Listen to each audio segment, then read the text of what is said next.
welcome to Your Beautiful Life. Today we're going to design a miniature mobile succulent garden. So grab your best bling and bonnet and let's create something. Oh yeah, ladies, you might want to put on something pretty too. We're going to start with our source of inspiration, a beautiful container. And believe it or not, a piece of bamboo was my inspiration. This stuff was about 7 feet long, and I got out my trusty hacksaw and sawed through it like butter. And what I created was this interesting kind of object dart, which will be the focal point in our little miniature garden. I got carried away, actually. I think I created a bamboo skyscraper that's now living in my garage. I'm not sure what I'm going to do with it, but that might be another episode.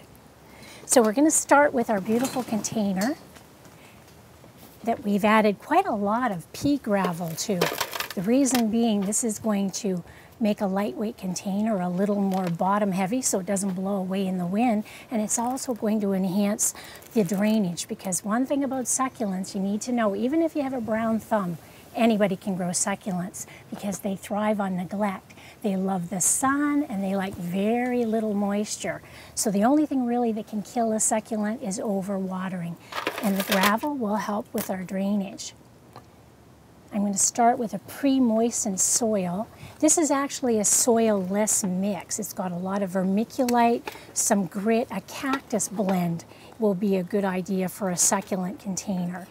It's going to allow a lot of air pockets, which is what you need so the roots won't get waterlogged.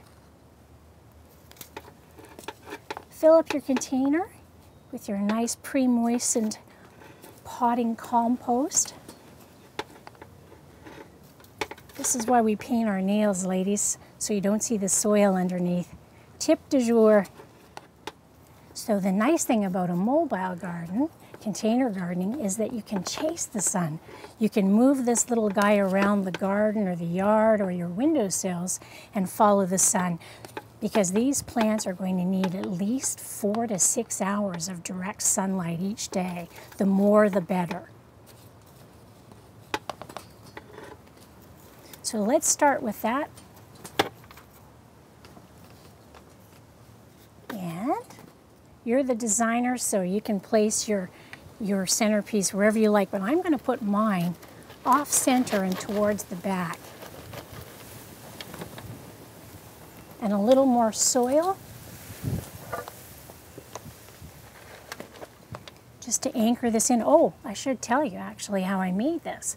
I added some little bamboo spikes, which I hot glued to the bottom just to give it a little more of an anchor. And do mind when you're using hot glue. I used an all temperature hot glue, which is good for cold weather, any kind of weather. It won't break free. But these things get so hot that they'll take the fingerprints right off your fingers, which makes you ready for the perfect crime. But if you do burn yourself, which I did last night, I think I lost half a fingerprint, you can always take one of these little hens and chicks, or common name is house leeks, and just break off a petal. It's like the same healing properties as aloe vera. Crack open one and spread the juice on your burn or your bee sting. It's wonderful for insect bites. It has tremendous healing properties. A little more soil.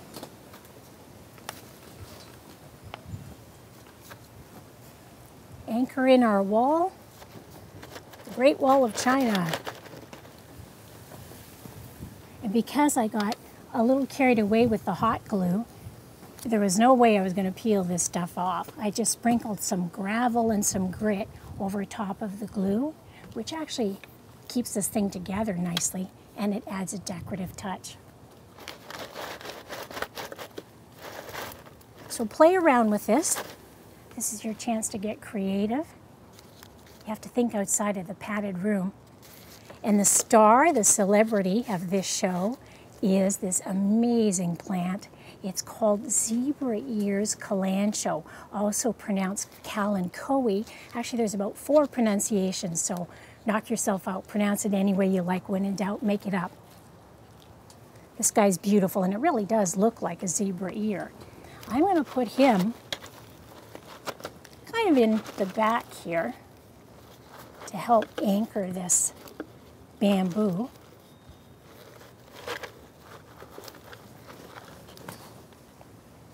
And we have a beautiful assortment. These are tropical succulents. This is a jade plant, also known as friendship plant.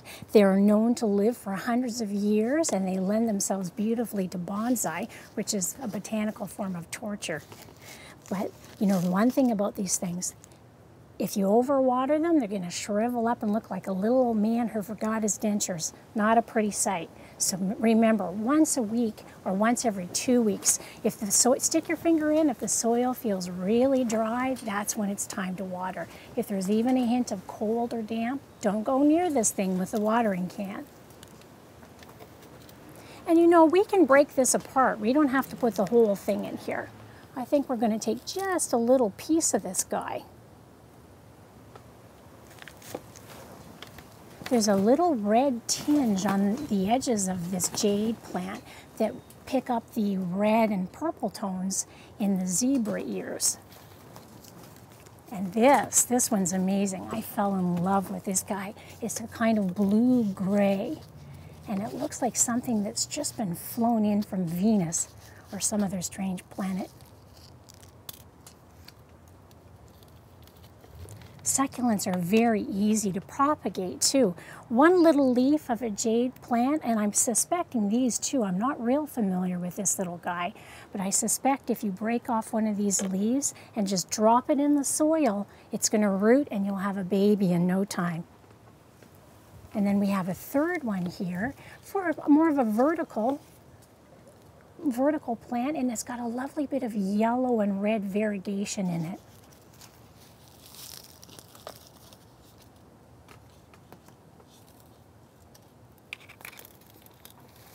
These ones are tropical. They're not going to hold up through the winter, so you want to bring this planter in if you have a cold winter in your area where you live.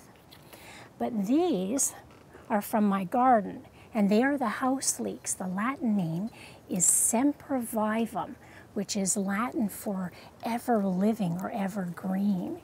And they date back in terms of use for humans. They've been used on rooftops, I guess, as some kind of insurance policy. People believe that they would keep their house from burning down if it was ever struck by lightning. But once again, that is a hardy succulent. That will withstand the severest of winters. Hardy succulent, it kind of sounds like a British vaudeville act, doesn't it? Introducing Mr. Hardy's Succulent and his backup singers, the Hens and Chicks. So I think we have room. Let me spin this around so you can see what we've created here so far. There's a little room, so I guess the jade plant, the whole thing is going to go in.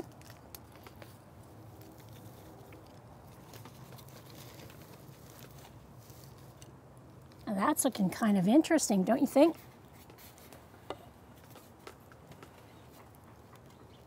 And we'll just finish adding some soil to this.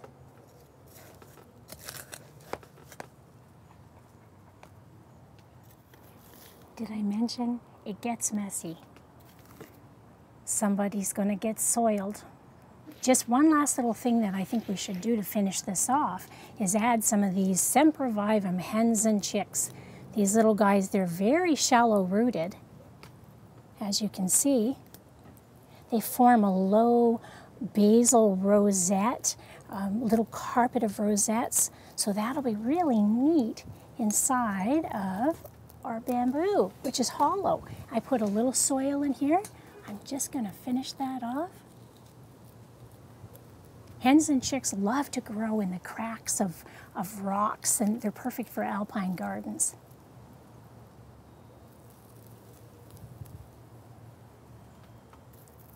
And we'll put a couple of these little guys nestled in here.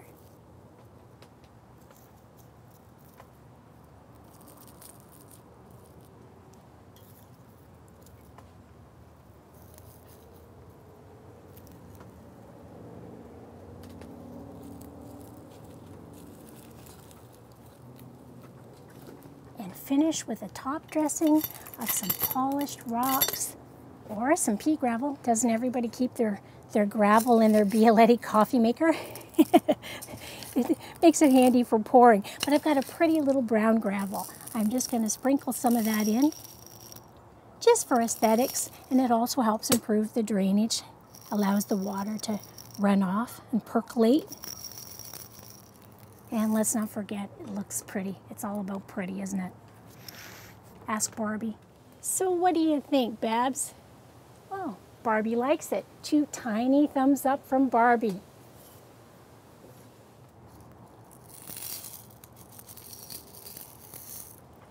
Maybe a couple of big, beautiful, polished rocks for an accent.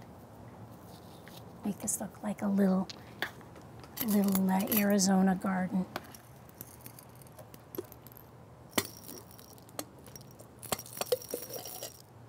The finishing touch, we need to get a little whimsy into this garden. Since it's our miniature fantasy world, we're going to add a little dragonfly. And I had one show up in my backyard right under this canopy last week. He was huge. He was 3 times the size of this. So since he has a magnet on him, I think we're just going to stick him on the metal container. And there we have our finished little succulent garden. Can enjoy the summer out on the patio or terrace, and then you can bring it in for the winter. Remember, they thrive on neglect, so water them once or maybe once a week or once every 2 weeks. Lots of sun, and just enjoy. Thanks for joining us again on the show, and remember, life is about the seeds we choose to sow and the gardens we tend. Thank you so much, and enjoy your beautiful life.